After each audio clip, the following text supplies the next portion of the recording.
Baba, Mungu wangu, mfalme wa wafalme, na kualika katika mwaliko wa kipekee Jehova, napotoa mkanda huu wa ushuhuda wangu kwa mamlaka na pumzi yako ya bure, naomba msamaha wa dhambi. Mkanda huu ukiwa ndo wa mwisho na wa nne na wa mwisho, naomba Mungu nisiutoe kwa ajili ya watu kunipigia makofi, bali ujumbe uliomo ukutukuze wewe. Mtazamaji huyo mpe akili ya kubainisha, nomondole akili ya kasumba, nifinyange sawa sana mapenzi yako. Ni katika Yesu Kristo nimeomba, amen. Ahlan wa sahlan wa marhaba. Pendwa popote ulipo, mie wako Ibn Said au kipenda Ismail Said, na kukaribisha katika mkorando wa kumalizia sehemu ya ushuhuda wangu, kwa nini niliwacha Uislamu na kazi ya uimamu. Huu ndo mkanda wa mwisho, hata kama utakuwa ni mrefu, naona nimalizie kwa huu wa nne, sababu na mambo mengi ya kufundisha kwa uwezo wa Mungu aliye hai. Na kama ilivyo kawaida, napenda kukumbusha kwamba huu ukani mkanda wa nne, ina maana kwamba kuna mkanda wa kwanza, pana mkanda wa pili, pana mkanda wa tatu. Sasa ukitaka kufuatilia na kunielewa, kama sijakosea, huu ni wa nne, basi utakuwa umenielewa vizuri kama sijakosea.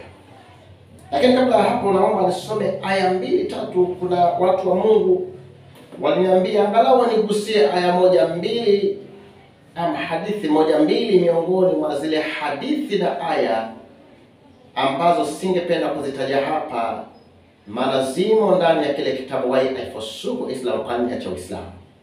Lakini wapendwa wakasema, taja aya moja tu angalau tuisikie, maana kule umetaja kama 2-3 ama 4, taja nyingine kidogo hapa na hadithi 2-3. Na kama ilivyo, kwa nini katae na zipo? Sasa naomba nisome aya moja kisha na hadithi 2-3.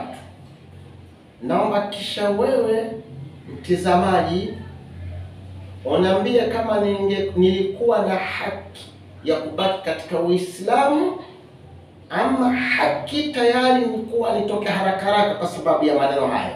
Kumbuka research yangu sikuifanya ndani ya Biblia. Naomba ufungue na mimi Qur'an kama unayo, ama unaweza kaandika Qur'an sura ya 34. Qur'an sura ya 34 aya yake ya 24. Qur'an sura ya 34 aya 24. Naomba nisome aya hii kisha nikuachia akili wewe mwenyewe. Akili iliyosalimika na kasumba, akili iliyosalimika ikatulia katika mbinguni pa Yesu Kristo. Unaambie kama ningebaki kule. Inasema hivi. Qul, inaanza na katika herufi hii ya kumwamrisha, yani kumwambia Muhammad aseme. Qul man yarzuqukum minas samawati wal ardi. Qul lillah wa inna au iyyakum la'ala hudan au fi dhalalin mubin. Nataka niende vizuri. Qul, sema Muhammad, waambie watu, watangazie, man yarzuqukum minas samawati wal ardi. Qulillah wa inna au iyyakum la'ala hudan au fi dhalalin mubin, au fi dhalalin mubin. Tafsiri yake ya Al-Faris, kisha mimi nikwambie kama kuna kitu kuongeza. Sema wewe Muhammad, yani ni nani anayekuruzukuni kutoka mbinguni na ardhini? Waambie Mwenyezi Mungu. Waambie Mwenyezi Mungu. Na waambie Muhammad anasema awaambie Makuraish wale waliokuwa pezani wake. Nataka unielewe vizuri aya hii. Awaambie watu, awaulize kwanza, ingawa kuna neno na kuja kul, lakini nakuja kama swali. nani anayekuruzukuni kutoka mbinguni na ardhi? Andiko linasema moja kwa moja, anasema kulillah, sema ni Mwenyezi Mungu, na hakuna anayepinga kwa hilo. Sasa kipengele kinachofuata kinasema wa inna au iyyakum la ala hudan au fi dhalalin mubin. Hapo sasa, bila shaka, yani waambie sasa Muhammad sema bila shaka sisi, yani Waislamu Muhammad na wafuasi wake, ndio kusema alfarisi, natumia alfarisi kwanza, au nyinyi tuko juu ya uongofu au katika upotofu. Yani Muhammad anasema, anaambiwa aseme, waambia wale Makuraishi waabudu masanamu kwamba awaambie hakika sisi, yani Waislamu, ama nyinyi tuko juu ya uongofu ama upotevu. Swali la msingi kabla sijaendelea na kumalizia ushuhuda, kama wewe unaelewa lugha na utafsiri bila haraka, vipi Muhammad ambaye ndiye mtume wa walimwengu wote anawapeleka watu katika ufalme Firdaus al-A'la, anawaambia au ambie wale, anaambiwa waambie kwamba wao Waislamu ama wale wako juu ya uongofu ama katika upotevu? Sasa vipi? Ina maana hajui? Na hili sijaleta kikejeli ama kifitina, ndio nasema tumia akili kwa aya hii.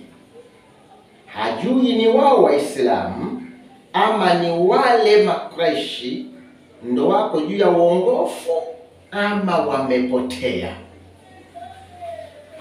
Wana akili na Roho Mtakatifu apongoze. Nisome aya moja, hadithi moja hapa, miongoni mwa hadithi na miongoni mwa aya. Hadithi hii, hadithi la yanbaghi li'abdi an yaqula ana khairu min Yunus.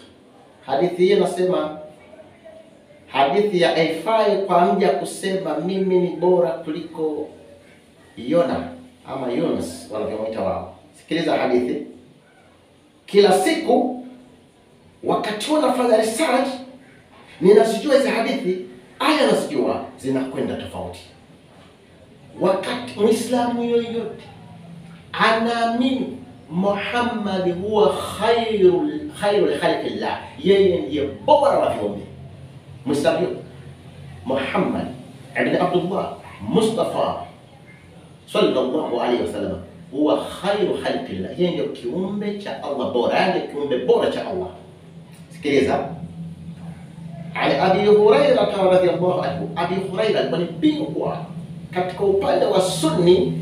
Simuone kama kuna sahaba mwenye hadithi za kutegemewa na wanazozipenda na kapewa usahihi kama Abi Hurairah. Upande wa Shia no.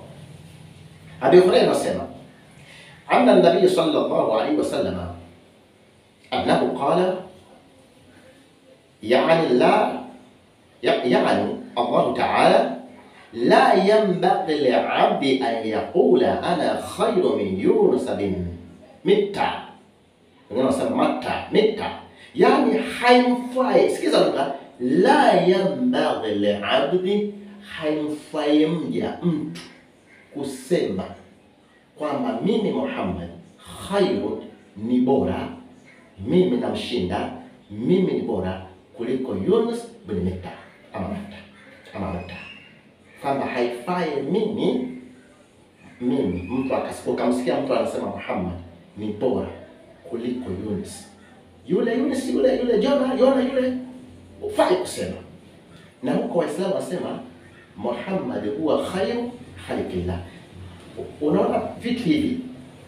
Na kuongeza hadithi nyingine ya Anas bin Malik radhiyallahu anhu, annahu jaa rajul, alikuja mtu ila Rasulullah sallallahu alayhi wasallam, kwa Mtume Muhammad sallallahu alayhi wasallam. Faqala, mtu alikuja kwa Mtume, yani Muislamu mmoja, Mtume akasema ya khairul bariya, ewe kiumbe bora.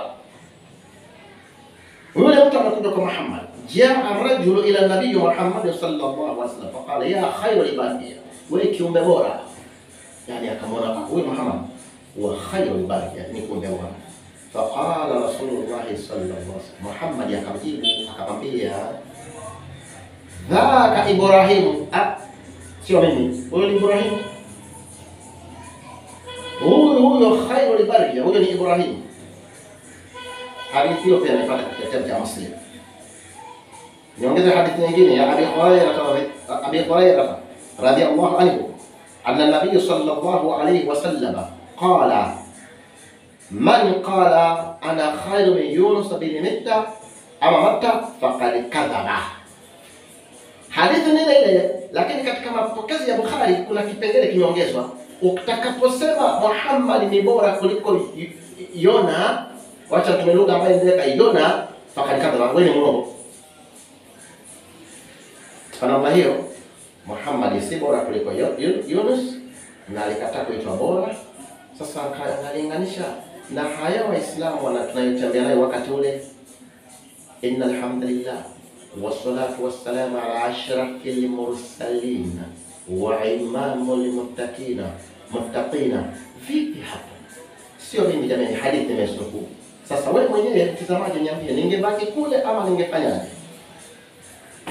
Ongeza hadithi moja kidogo, sijakosea hapa. Kuna kitabu kimoja hapa ya vitabu vyangu vina matatizo kidogo, sijavipata vizuri, lakini Mungu atanijalia. Hadithi anasoma katika Ibn Kathir, Al-Quran Al-Azim, tafsir Al-Quran Al-Azim al-musamma tafsir Ibn Kathir al-Imam al-Hafidh. Sikiza hadithi moja inasema, si mbaya hadithi, sijasema ni mbaya. Inasema hadithi Abi Dharr radhiyallahu anhu. Abi Dharr ni sahaba mkubwa sana, anakubalika upande wa Sunni na anakubalika upande wa Shia. Anasema Abu Dharr, qala Rasulullah sallallahu alaihi wasallam, amesema Muhammad sallallahu alaihi wasallam, atani Jibril, alimnijia mimi Jibril, fabasharani, akanipa habari mimi, man mat, yeyote atakayekufa, Muislamu atakayekufa, yani mtu atakayekufa, la yushriku billahi shay'a, na hamshirikishe Mwenyezi Mungu na chochote, yani haabudu asiyekuwa Allah, min ummatika, katika watu wako, dakhala aljanna, ataingia peponi. Qultu, Muhammad akamjibu Jibril, wa inzana, na kama atakuwa ni mwenye kuzini, vipi hapo Jibril? Wa insarqa, na kama atakuwa mwenye kuiba? Qala wa inzana wa insarqa, na kama atakuwa mezini, kama atakuwa ameiba. Qultu wa inzana wa insarqa, hii mara pili namuuliza, hata kama atakuwa mezini, atakuwa ameiba? Qala wa inzana wa insarqa, Jibril anajibu, hata kama atakuwa ameiba, hata kama atakuwa mezini. Qultu wa inzana wa insarqa, hii mara tatu. Sasa mjadala, hata kama atakuwa ameiba, atakuwa qala wa inzana wa insarqa. Kipengele hiki Jibril anachoongeza, anasema wa in sharaba al-khamr, hata kama atakuwa na mwenye kunywa pombe, tamsinga asimshirikishe na Mwenyezi Mungu, azini, kama ni mwizi, wa in sharaba al-khamr, hata kama atakuwa mlevi. Sasa ndugu zangu, hivi vitu hivi ni vichache sana kwa vile ambavyo nimesoma. Matatizo yamenifanya siwezi kuandika kila kitu au kusema kila kitu, lakini hivi vinatosha. Sasa nifuatilie sasa. Kwa wale ambao marafiki wanaomba angalau niusie mawili matatu, nafikiri nimehusia. Sasa turudi nyuma katika mkanda wa 3. Nimetoa uamuzi hadharani. Na ukikumbuka katika mkanda wa 3 wa kwanza nikasema, ukisema na kutangaza kama umetoka katika Uislamu, ushatangaza kichwa chako kuwa halali, na wewe ni kaburi linalotembea, na wewe ukweli kabisa, wala haupingi. Lakini kitu kimenifaa. Sasa sitakiita kitu. Imani ya Yesu Kristo imenifaa. Nimemkubali Yesu Kristo peupe, msikiti nimeuacha pale, nimemkiri Yesu Kristo. Wakumbuka mkapewa mlinzi wa kibinadamu akanilinda, ndipo maliza kubatizwa. Magari yaliteremka mengi kwenda pale mtoni. Pale wanaojua pale sehemu za Mnyasi pale Nsoya, magari yalishuka. Kwa nini asishuke? Wanakwenda kumbatiza imamu. Si kwamba ni mimi ni mkubwa nini, lakini furaha bwana, si mbingu na furahia, inashangilia, walikuwa na haki ya kufurahia. Magari yakapanga na hizi. Unakumbuka vizuri, tumefika pale, tumebatizwa na yule jamaa ambaye kajitoa kwa ili kanaona amebatizwa. Wakati tunapobatizwa, angalia pana mashamba ya miwa pale Mnyasa, unajua? Pana miwa, sijui kama siku hizi bado wakulima wanafaidika, Mungu ajua zaidi. Nikaona Waislamu makundi ndani ya miwa, wamebeba kile cha kubebwa, macho yamekuwa mekundu, wanasema wallahi lazima tumuoe, hawezi kutuaibisha Bwana. Simu zilipigwa, si mchezo ndugu yangu.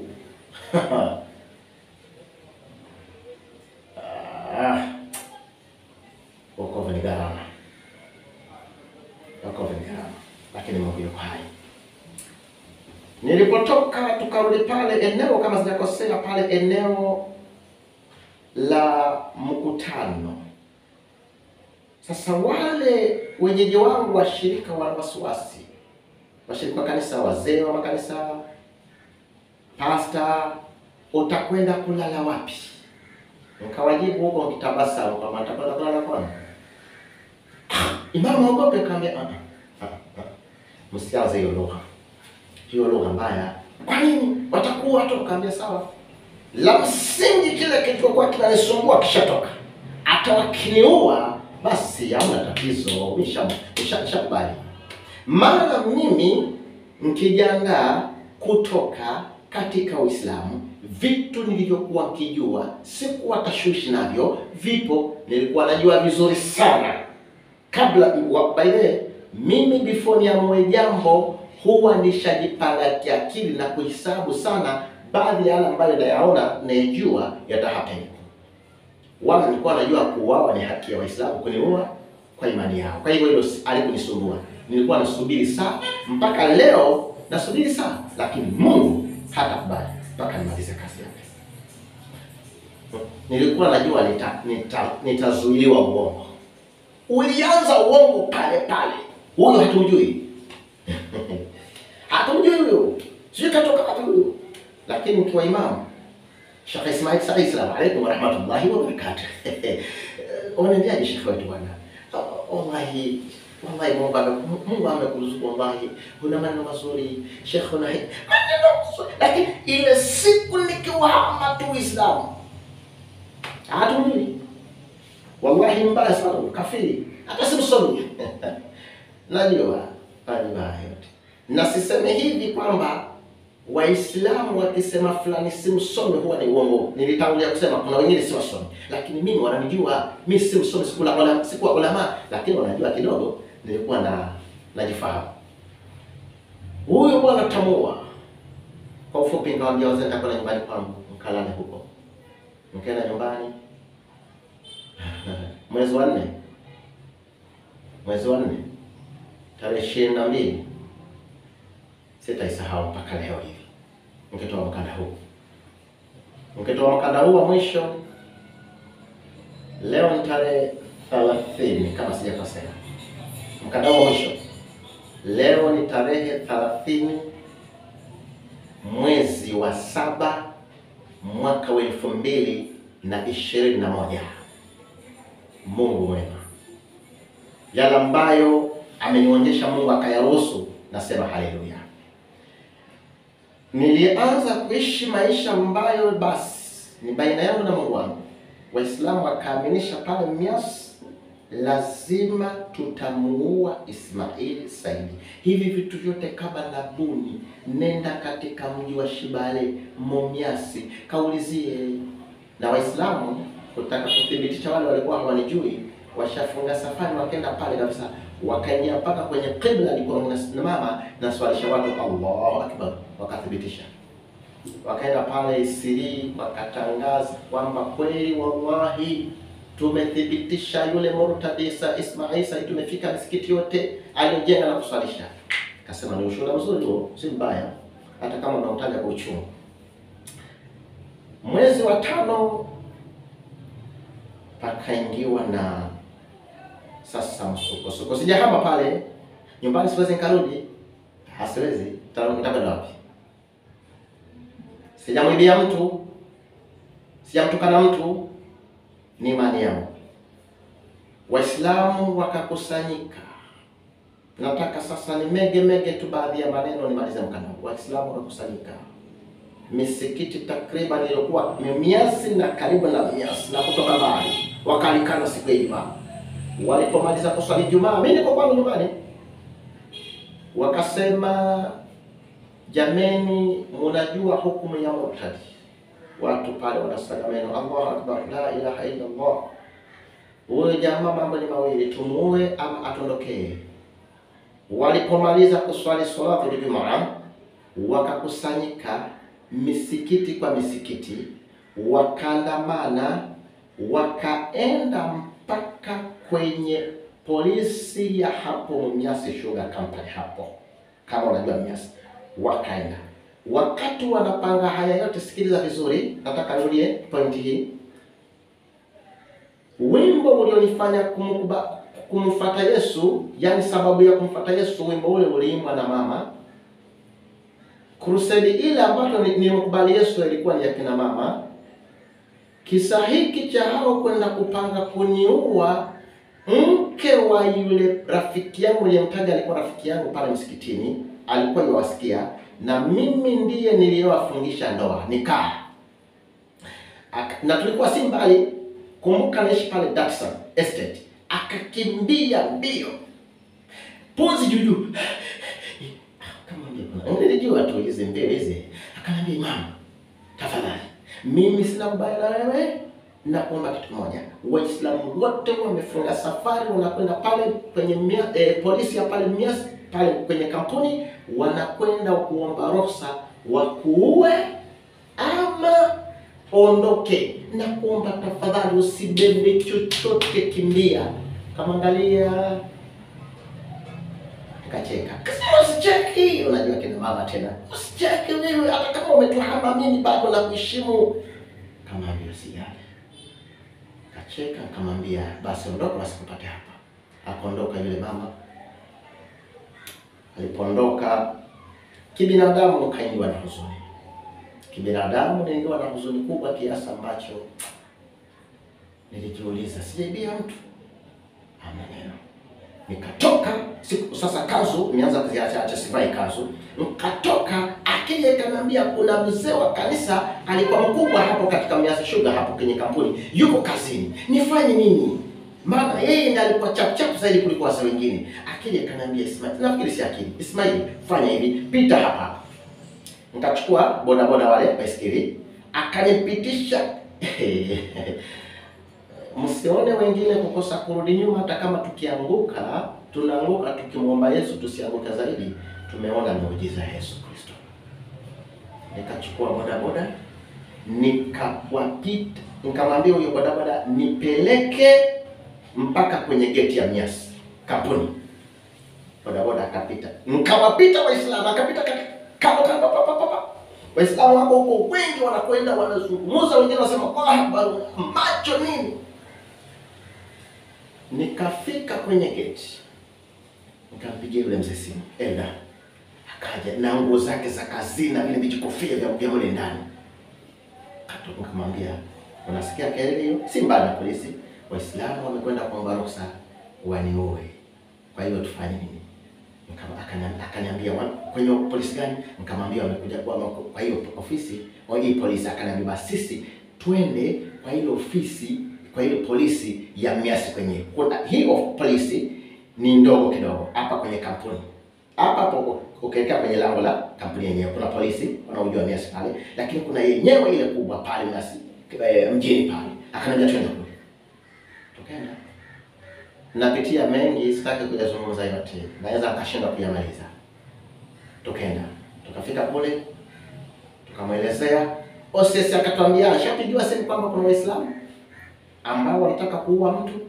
Huyo mtu alikuwa ABCD, na hiyo ofisi, hiyo polisi ya hapa kwenye kampuni, mkubwa hapa akawaambia wao hawana amri hiyo, wende kwa ile kubwa ya Mias. Kwa hivyo OCS wa ile wa Mias akawa anawasubiri. Akatuambia ketini hapa, wanakuja hapa tutazungumza. Tukakaa. Mdogo wake OCS alikuwa ni mama. na alikuwa ameokoka. Achana huyo. Mama akamuuliza Elda, huyu anayetaka kuuawa, kwa nini anataka kuuawa? Dakika si dakika Waislamu tunaanza wanakuja kwa makundi. Pale wanajua miasi ile kuna nafasi wakiingia Waislamu wanaweza wakatoseshia pale kwenye uwanja, kwenye compound ile ya polisi. Wakaingia. Walipoingia sisi ule mama Deputy OCS akatuambia turudi hapa nyuma hivi tukaketi. Hata tuliingia kwa ofisi yake. Akatuambia usiogope. Alikuwa ameogopa yule mama. Akasema tuombe, kama gazeti akaambia usijali. Mungu yuko na wewe. Usiogope, ongea ukweli. Kaambia mama, napenda sana kujitahidi kuongea ukweli. Basi tukaitwa, Waislamu wakazuiwa kuingia, na wakati ulikuwa tumepata pia wazee wengine wameungana na sisi, lakini tukachaguliwa mimi na huyo mzee, yes, na Waislamu watatu. Kwa hivyo tukaingia watu wachache kwa ile ofisi ya OCS na yule deputy mama yule aliyokoka. Hata simkumbuke yuko wapi. Kiangalia Waislamu hivi, macho mekupuzi juu. Kasema hao ndo wale walikuwa wanasema Sheikh Ismail, Imam Ismail. Kama natabasamu, kasema kweli. Kwa jaji wa ukweli au uwezo kama huo. OCS kwa ufupi akaweka kikao. Akaongea akasema sheria ya Kenya haikubali mtu kuua mtu. Hata kama huyo kabadili dini, hamna ruhusa. Mumwache hivyo hivyo. Na wewe Ismail, yule OCS nadhani alikuwa Muislamu. Kama maana jina lake sipendi kulitaja, lakini shukrani wale Waislamu ambao hawana nguvu sana. Akasema na wewe Ismail vile umetoka katika Uislamu, haona haki ya kutoka na Uislamu. Hapa kaambia samahani mkubwa, hilo sitalifanya. Nitasema kile ninachojua. Asante. Kauliza Waislamu, naomba kujua kuna chochote nilipotoka msikitini nilichukua cha kwenu? Hapana. Niliiba? Hapana. Kuna deni mtu kaja akamwambia nimekwenda nalo? No. Nini mbaya? Umeaibisha Uislamu. Wewe unajua hukumu yako ni kuuawa, tunapata kuue. Unajua OCS na yule mama alikuwa mpaka anaangalia shangaa. Na mimi nilikuwa natabasamu. Haiko mambo ni mawili. Ondoka kwa hii nchi ama tukue. Kwa ufupi OCS akamaliza kikao. Yule mama OCS akaniambia hata kama wamemaliza utavamiwa. Ulinzi wako mtegemee Mungu. Lakini kama una mahala pa kwenda, unaweza ukaenda ukajistiri. Ndugu zangu, sijaibia mtu. Hapo ndipo katoka pale Mnyasi, kakimbia kwenye maficho fulani, ambayo maficho hayo pia hapo ni Western border. Wanajua kule border, kakimbia pale border ya Busia. Hapo hapa tu. Siwezi kosa kupataja border. Sasa nimetoka Mnyasi nakimbia pale Busia kidogo. Fika pale maisha yakawa magumu. Maisha yakawa magumu kiasi, sipendi kutaja hii maneno maana sitaki nionekane kwamba najianika sana. Maisha yakawa magumu. Ambao vitu vingine naogopa hata kusema. Siku moja kwa njaa kiasi, kwa nimekaa njaa hivi njaa kama siku moja mbili vile, na siku ya tatu hivi na niko na ulcer zimekwenda juu. Kisa hiki sitakisahau, nafikiri mpaka kwenye mwisho. Kutoka nje na shindwa. Nifanye nini? Niko mafichoni. Nifanye nini? Nikasema acha subiri usiku kidogo, nikitoka nitafute mzee yote anisaidie. Nilipofika usiku nikatoka. Nikakutana na mzee kwa bahati nzuri. Mungu si afumani wanasema Waswahili. Nikakutana na mzee, akamwambia mzee habari. Mzee wa kanisa. Habari mzee. Akaniambia salama. Imamu unakwenda hapo? Nikamwambia nimetoka pale ninapokaa njaa. Tafadhali naomba unisaidie namna yote unavyotaka. Unavyoweza. Akaniambia Imamu sina pesa, atakuwaje? Nikamwambia ina tatizo.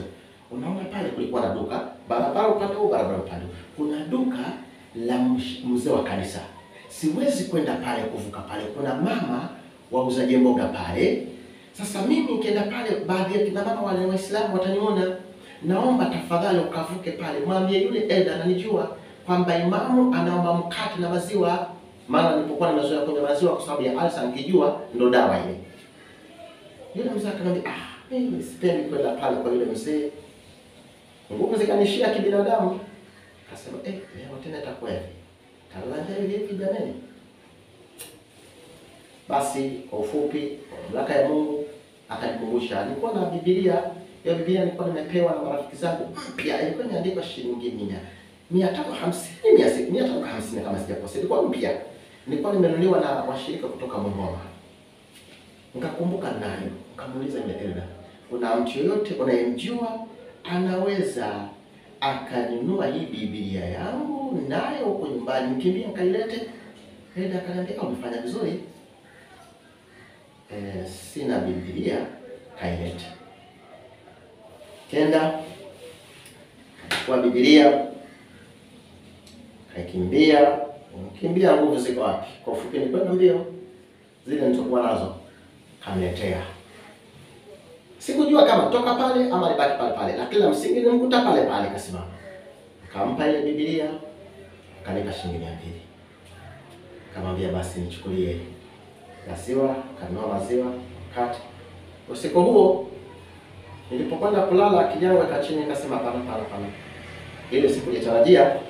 Si kwenda huko kwa sababu ya watu, lakini huyo mzee kanivunja moyo sana. Nifanye nini?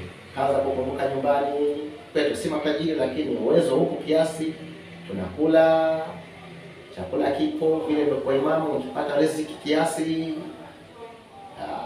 200-300 zilikuwa hanipige chenga sana vile. Nilikuwa na mawazo, nikasema hapa nadhani nitasumbua watu. Kabidi nirudi tu katika Uislamu. Usiku huu ukijiuliza, nikajitia moyo kutaka kurudi katika Uislamu kwa sababu ya mawazo. Pengine mmoja atasema, kuna vitu hujapitia na kuna vitu siwezi kuvitaja hapa.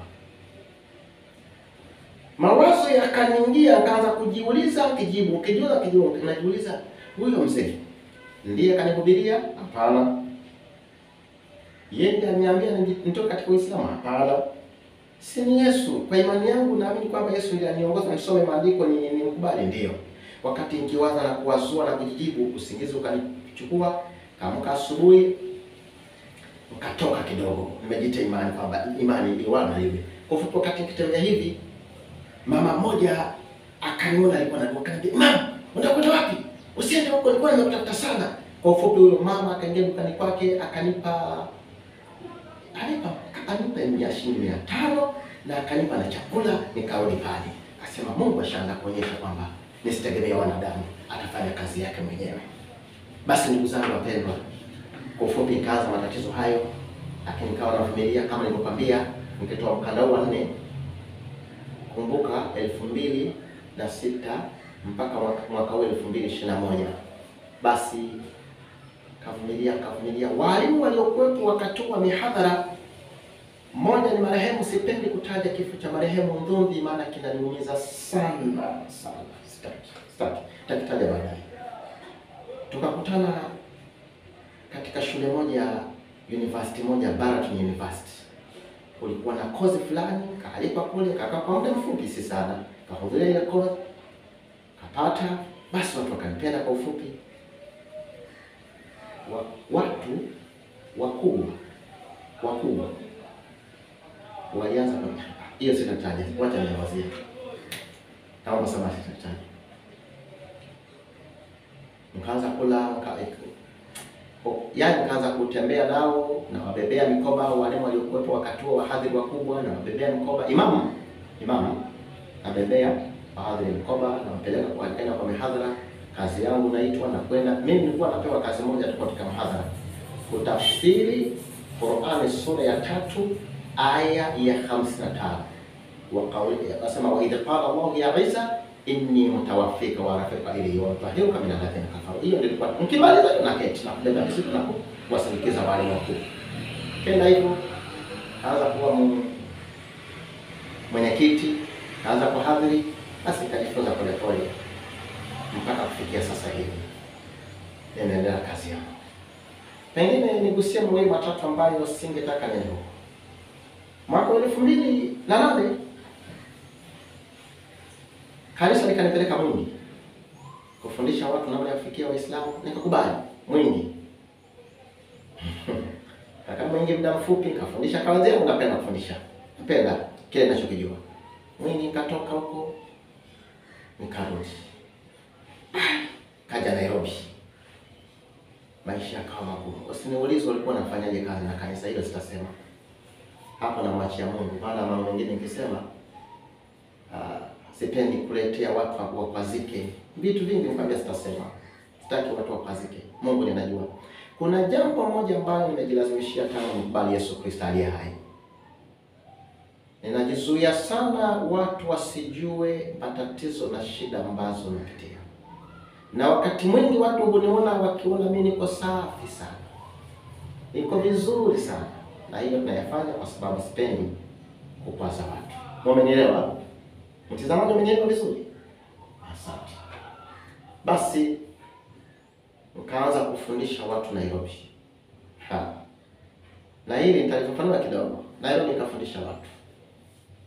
Hapo tatizo kidogo nikurudisha nyuma. Sasa naunda na Waislamu wamechafua jina kwa wanavyowezewa. Nakumbuka tukiwa Kisumu pale mwaka 2007 kwa muhadhara Kisumu. Kumbuka Kisumu nilikuwa imamu. Waliponiona wakasema hawawezi kunikubali, hawatakubali nitoke Kisumu nikiwa hai. Wata make sure wameniua. Si kwa kutuma mtu, kwa kusikia, na kijana mmoja ambaye nilikuwa nimemfundisha pale akaniambia kwa mdomo. Nasema sawa. Hata mkutano ulikuja ukafungwa kidogo kwa masaa fulani kwa ajili yao, lakini ukaendelea mkutano. Na nikatoka Kisumu bila kudhurika, bila kupigwa kwa jina la Yesu Kristo. Mkiwa Kibera hapo, Kibra hapo Nairobi. Kina mama wa Kiislamu mpaka wakanivulia nguo matiti, wao kwa imamu wetu lazima hawezi kuja hapa kuaibisha Uislamu, tutakuwa nini? Mungu akanijalia hawakunipiga. 2008 nikajisikia kupeleka 2008. Ya, kama sijakosea 2008 na 9 kweli na 8. Kama sina 8 na 9. Ni 8. Wala ambao wamechukua kitabu changu mnaangalia hapo. Nikawapelekea Waislamu ujumbe kule mji wa Minas. Hicho kisa nimekielezea katika, kama unafuatilia channel hii sitakirefusha sana, maana amekitoa tayari. Basi kapeleka ujumbe pale na rafiki yangu alikuwa anaitwa Mwalimu Mungi. Samahani, acha ninyamazie hivyo. Sasa ni pastor. Mama ni mtaji tu, si dhambi, Getea, Pastor Getea, sasa ni pastor. Tukapeleka ujumbe pale. Mkutano ulikuwa ni wa Waislamu. Tulipofika pale siku ya kwanza mkutano ukanoga. Kaulizwa swali kwamba wapi aya ndani ya Qur'an. Na mwalimu wa huo mkutano nitamtaja kwa jina, sina uoga, anaitwa Suleimani Mazinge, ndiye alikuwa ameandaa. Wakati Suleimani Mazinge, sio Habib Mazinge wa Tanzania, Suleimani Mazinge ameandaa mkutano. Wakati alikuwa Suleimani Mazinge anasilimisha Wakristo, tukamfuata huko. Tulikuwa tumefanya mkutano Malindi, tukasikia imeenda huko, tukamfuata. Ndugu zangu wapendwa, tulipofika pale Mias, mada kama Yesu mwana wa Mungu, akauliza swali wapi ndani ya Qur'an. Anasema kisa hiki ukiangalia katika mikanda yangu ambayo nimezungumzia sababu za baadhi ya waliotoka katika Uislamu kurudi nyuma, utakiona kama unafuatilia channel hii vizuri.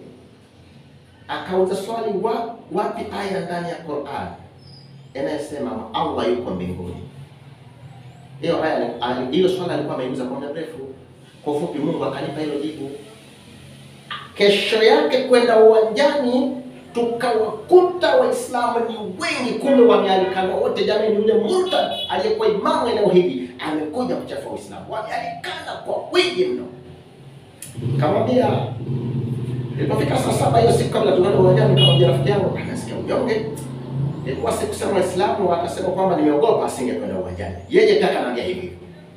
Lakini usiku tukaomba, Mungu akatupa hilo jibu. Sitaki kurudia sana na kuhusia kidogo. Kwa ufupi, ndugu zangu wapendwa, katika jina la Yesu Kristo, nilipojibu hilo swali nilipigwa. Sitasahau maisha. Nilipigwa Rafiki yangu akapigwa getea mpaka wale hata kichwa chake mtu akinyoa ataona kuna mabonde. Pigwa ikatangazwa Mortal Ismail tushamuua. Tukaugua kwa ufupi. Mungu akatuhuisha. Tukarudi viwanjani. Mhadhiri mmoja wa Kikristo mkubwa sasa ni pastor, aliposikia tumepigwa akasema wamepigwa tu, safadhali wangekatwa mpaka sehemu zao za siri.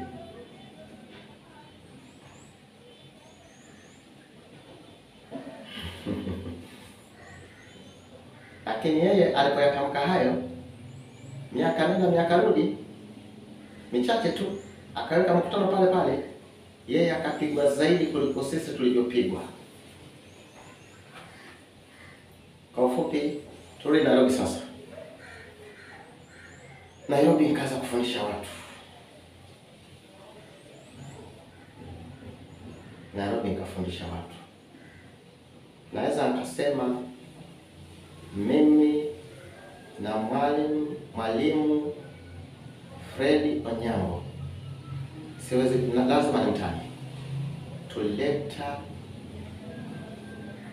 mwamko mkubwa sana katika AMR, eneo la Nairobi, eneo la Loitoktok, eneo hilo lote kwa jumla la bara, kwa sababu hatukusubiri makanisa yaandae mikutano.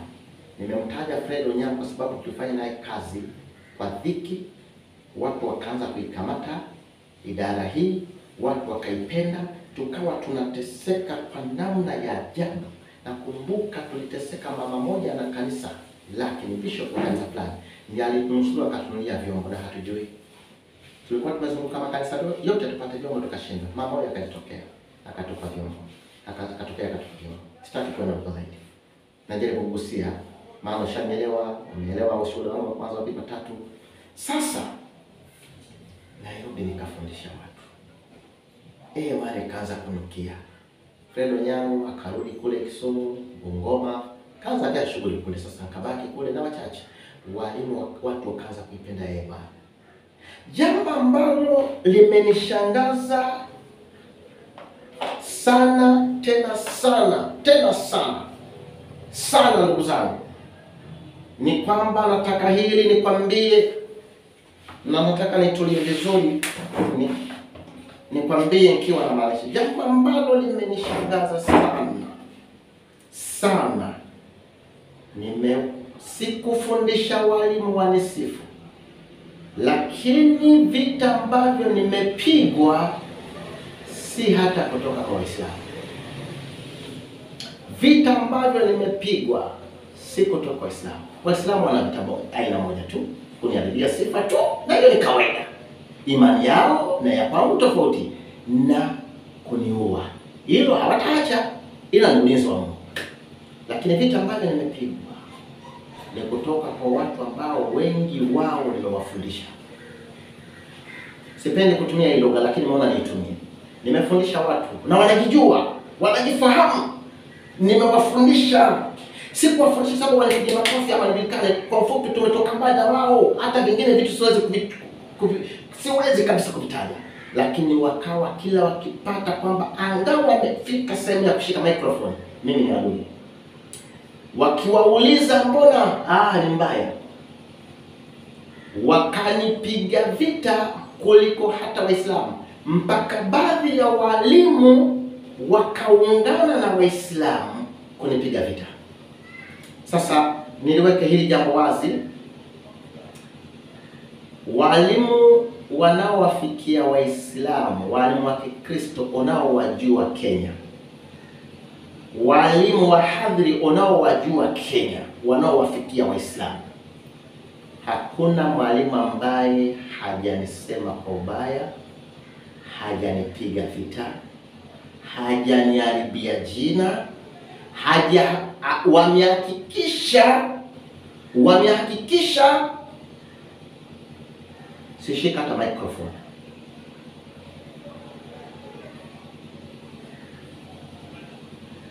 Lakini naweza kukwambia na nitawataja kwa majina walimu ambao hawajawahi nipiga vita.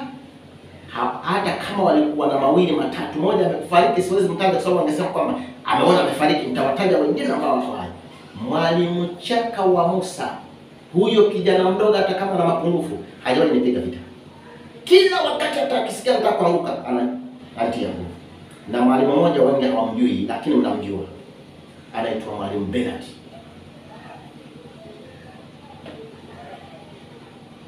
Hawa kwa walimu nao jua hawajapiga vita. Lakini walimu wote ambao mnawasikia na nikiwaambia vile vita wamenipiga, mtashangaa. Kwa nini wanapiga vita?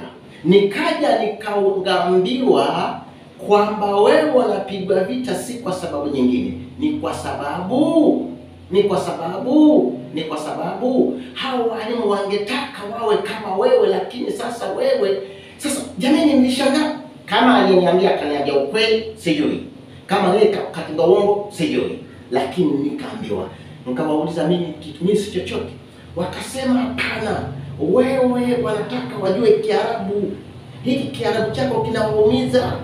Wakienda bahala kufundisha watu wanamwambia nyinyi hamjui Kiarabu. Nikasema si wangeshukuru kwa hilo, kwamba Mungu amewaletea ndugu yao ambaye hanga kiasi anajua Kiarabu, wataka pamoja wafundishane, inakuwa ni vita.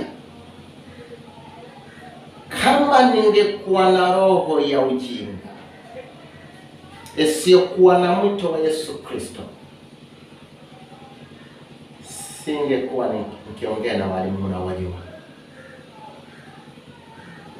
Amen. Lakini wote ni ndugu zangu, na wote nawapenda, na wote nawaombea sana wasiukose ufalme wa Mungu. Tena nasema hiyo kutoka moyoni. Na wanajua wakitana mimi sina mbaya, nasaidia vizuri. Walimu sina ubaya, tufanye kazi ya Bwana hai. Ilifika pahali mkatatizika.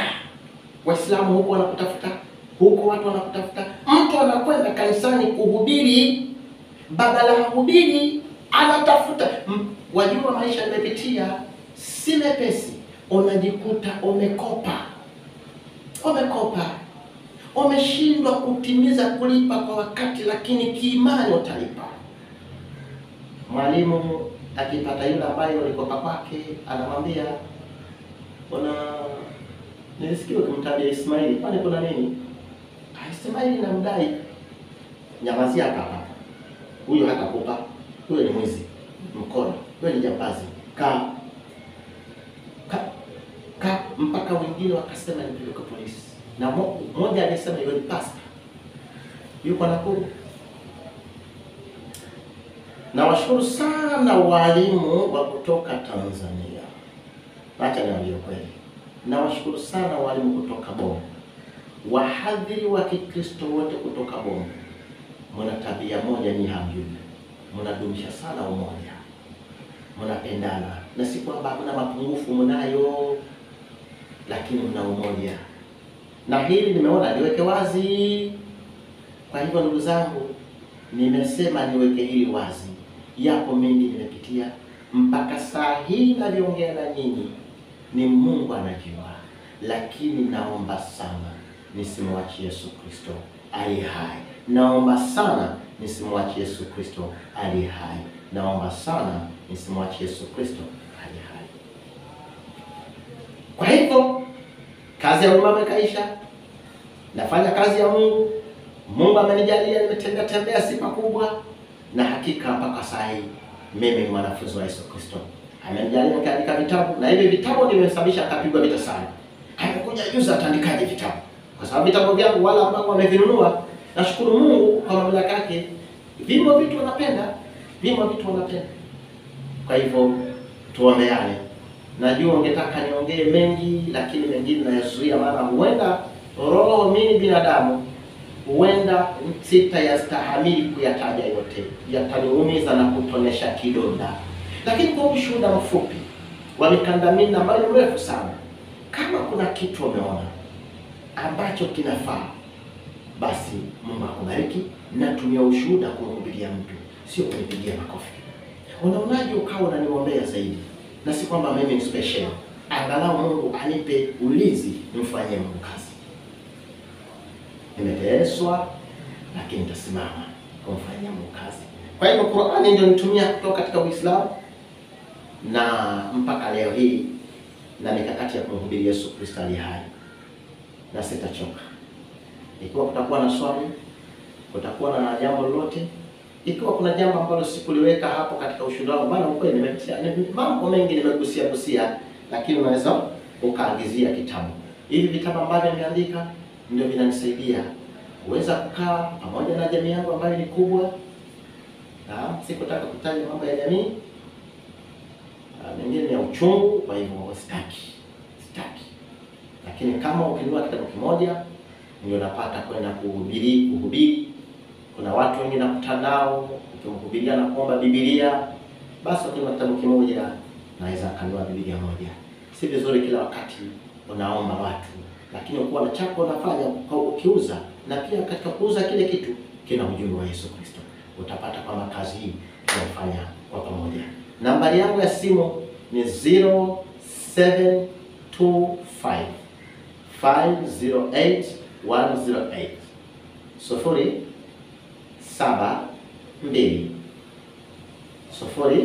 075 508 108 0725 508 108. Nambari yangu utanipata hapo, na usikose kushare katika YouTube hii ili tuhubiri pamoja. Hebu tuweze kuomba kwa utukufu wa Mungu aliye hai. Baba na Mungu wangu, Jehova asiyeshindwa, katika jina la Yesu Kristo na tubu dhambi. Mtazamaji huyu ambaye amechoka, amechukua muda wake kunitazama mimi, naomba asinione mimi kabisa, bali akuone wewe Jehova. Ushuhuda huu ambao pengine ulikuwa ni mrefu sana, naomba usiwe na chochote, bali uwe na ujumbe wa kuwatoa walio gizani kuwaleta katika nuru yako. Naomba ulinzi wako wa kila siku, naomba unipe amani moyoni. Jamii yangu ibariki, bariki yoyote ambaye amesimama na mimi kwa maombi tangu nikukubali. Bariki jamii yake, bariki hao marafiki, ndugu ambao nimekutana nao kwa mitandao. Hatujawahi kukutana, lakini tunaonana kwa mtandao huu. Naomba wabariki Jehova. Kama kuna mgonjwa, mpe afya nzuri. Kama kuna mtu anasumbukana, anatafuta jambo halijafanikiwa, Jehova, naomba ulifanikishe hilo jambo katika jina la Yesu Kristo aliye hai. Kama kuna yule ambaye mapepo yamemkwama, yamemzonga, na yakatana kuyafukuza ya mapepo katika jina la Yesu Kristo aliye hai, na kuomba utupe amani na umoja, tuweze kukutumikia na kufanyia kazi, kwa sababu wewe ni Mungu. Yesu Kristo mwana wa Mungu aliye hai, tunaomba utupe umoja, utupe nguvu, tusamehe dhambi kabisa. Tunaombea nchi yetu ya Kenya, tunaombea nchi ya Tanzania, tunaombea nchi ya Uganda, tunaombea nchi ya Afrika, Rwanda, Burundi, watazamaji wote ambao wananifuatilia kutoka US, kutoka UK, kutoka wapi, South Africa na kwingineko, wako mikononi mwako Jehova. Naomba watu mizigo. Wewe ni Mungu, hakuna Mungu zaidi yako wewe. Naomba pumzi yangu ya mwisho isiwe ya kukukana wewe Yesu, bali nizidi kukutumikia. Katika jina la Yesu Kristo nimeomba, amen. Asante sana. Tukutane katika mafundisho ambayo sasa nitaendelea nayo kila